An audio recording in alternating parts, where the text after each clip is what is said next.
A couple of months ago, I began my classes at Chico State University. As I was preparing for my freshman year, I was able to find everything that I needed, except for a laptop. I'm not exactly very good at letting a dollar go for something, especially when I could get that something for less. So I scoured the internet for good deals on laptops, finding none that suited my frugal habits. Classes were only 2 weeks away, and I was becoming desperate for a computer. Several days later, I saw an ad in the newspaper for a laptop that was being sold for only $600 and not too far from where I live. It was a very nice Dell laptop too, seeming odd that it was being sold for almost $1,000 less than store price. I drove to the seller's address the following day. The house was farther out of the city, butting up to a dense forest. Outside of the house was an old Chevrolet and a mess of old signs and other various vintage-looking items. I rang the doorbell, and a thin man in a flannel jacket came to the door. When I asked about the laptop, he looked almost relieved and told me he was ready to sell it immediately. Luckily, I came with cash in hand, and after proof of good condition, I went home with a new computer. Excited to have my first self-bought laptop, I powered it up and began uploading my own programs and applications onto it. Upon searching the hard drive, I found a folder hidden away on it, which was odd because the man selling it told me that the memory was wiped clean and ready for a fresh start. The folder was titled September 17th, 10, presumably a date. I opened it, revealing 6 videos and 3 pictures. Curiosity got the best of me, and I decided to watch the videos. The first was simply titled 001. It was shot from a shaky camcorder inside of a vehicle, recording a woman walking out of a bar and getting into her car at night. After a couple of seconds, the woman drove off, and almost immediately, the person recording began to drive after her. The video ended after 24 seconds. It almost seemed like the cameraman had been waiting for the woman for a while. Come to think of it, I wasn't too alarmed by this at the time, just a little unsettled. I opened the next video file, titled 002. I assumed that this was the next part of the first video. My assumption was right, as it began with the camera on top of the console, facing out of the windshield. It was raining now, leading me to believe that this was a short while after the first video ended. I could barely make out that the vehicle 2 cars ahead of this one was the same car that the woman at the bar left in. This went on for an unsettling 47 seconds before the camera cut out. I began to get a little nervous, fearing that this might take a turn for the worst. But, as if I was watching a television show, I wanted to see where this was headed. Not totally concerned yet, I decided to press on. The third video was, of course, titled 003. This was the one that got me officially concerned. The clip began from the same shaky hands as the first clip.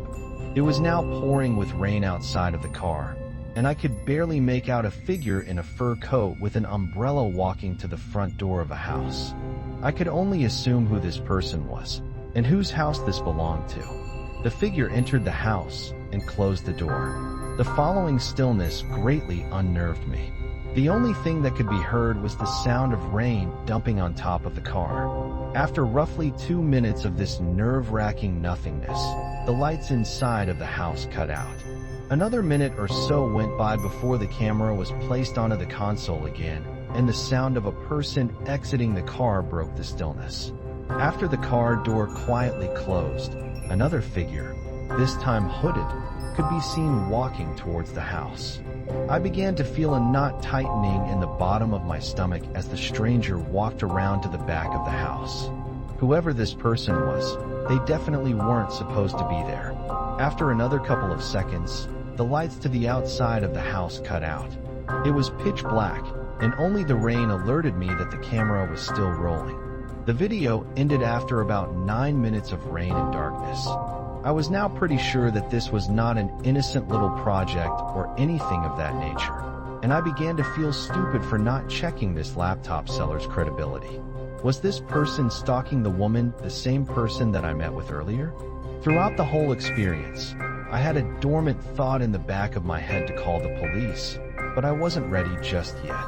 Reluctantly now, I began the fourth video, 004. It was dark again, but the rain had stopped, and I was left with only silence.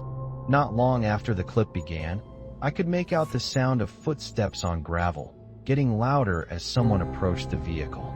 The car door opened and the dome light was turned on, and I could tell that the camera was now on the floor of the car, pointing up towards the roof. I heard some fumbling in the background, and suddenly a thump sounded from the back of the truck. An arm abruptly obstructed the camera's view, and a large tarp could be seen being pulled out from the car. I had only one scenario running through my head, and I hoped that it wasn't true.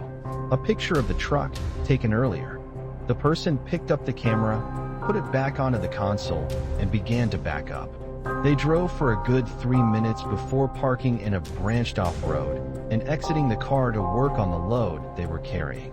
6 minutes after, the car was moved again to a different location, and the camera was picked up and carried away from the car underhanded. I could see now that it was the same shit bucket truck that was in front of the seller's house. I was about ready to call the cops on this creep when the camera turned towards the house.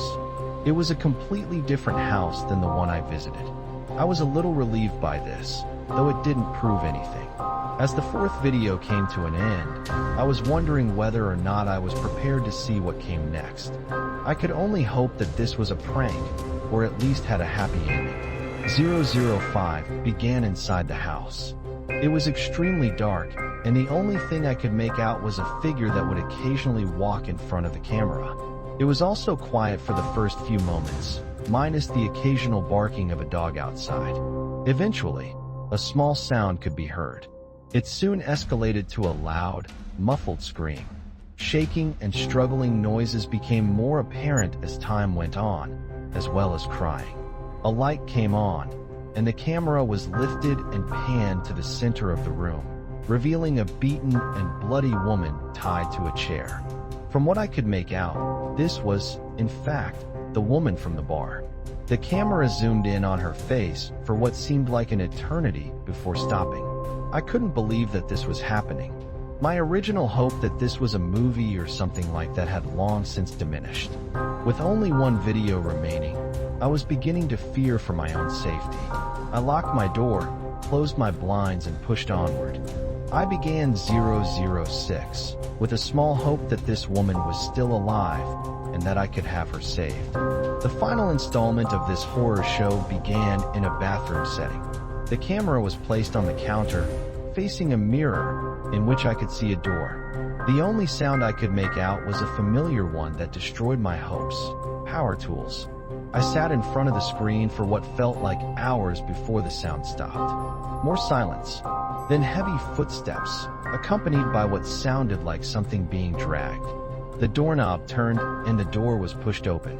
Out of the darkness of the rest of the house appeared a middle-aged woman dressed in what I can only describe as lab attire, sporting a respirator and a pair of long rubber gloves. This, for some strange reason, gave me a small amount of relief. In the reflection, the woman struggled to drag something to the bathtub. As she hoisted it into the tub, I could see that it was a large, black garbage bag. I felt like I was dreaming. It was like I was watching a horror movie unfolding on the screen. She lifted the bag up from the tub, now empty, except for whatever entrails that still dropped out. She picked up the camera and placed it on the ground, facing the tub. On the floor in front of it was an assortment of corrosive substances and several other empty containers. The woman began to dump the liquids into the tub, which was followed by an awful noise that I can only describe as pop rocks mixed with coke. The video ended, and I was left bewildered and panicked. I finally opened the pictures. The first was a picture of the truck. The second was a picture of the girl, tied up before she was beaten. And the third brought up a corrupted file notice, but maybe that's a good thing. I managed to keep the two pictures before I handed the laptop over to police. I was reimbursed my $600, along with a bonus. Apparently, the victim was the young girlfriend of the older woman's ex-husband. The older woman was arrested almost a year before, but was cleared of all charges due to a lack of evidence, and the ex-husband was incarcerated instead. I guess this was the missing link. I hope this has solved any unanswered questions. Although I'm not sure who the man in the flannel jacket was, or how he got a hold of the laptop, or how he owns the same truck as the murderer, I guess I'll just leave that to the police. Written by Bong Watersnoman, originally uploaded on September 21st, 2011. Content is available under CC by SA.